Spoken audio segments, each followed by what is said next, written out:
அனைவருக்கும் வணக்கம். Welcome to channel. இந்த வீடியோவில் கீரை கடையல் செய்யலாம்.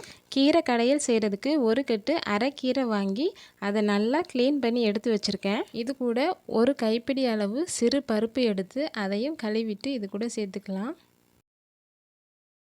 அடுத்து தேவையான அளவு தண்ணி சேர்த்துட்டு அடுப்பு ஆன் பண்ணி அடுப்பில் வச்சிடலாம். இது கூட 5 சின்ன வெங்காயம், ஒரு பச்சை மிளகாய், 5 பல் பூண்டு சேர்த்துக்கலாம்.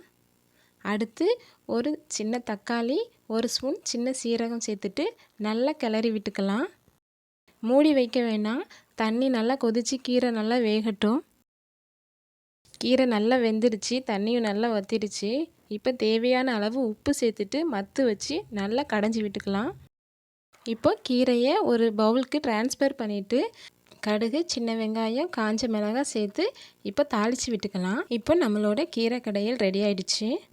நான் இப்படி தான் எங்கள் வீட்டில் கீரை கடையல் செய்வேன். அதை தான் உங்கள் கூட ஷேர் பண்ணியிருக்கேன். இந்த வீடியோ பிடிச்சிருந்தா நீங்களும் ட்ரை பண்ணுங்கள். உங்கள் ஃப்ரெண்ட்ஸ் அண்ட் ரிலேட்டிவ்க்கு ஷேர் பண்ணுங்கள். அப்படியே மறக்காமல் நம்ம சேனலை சப்ஸ்கிரைப் பண்ணிக்கோங்க. தேங்க்யூ.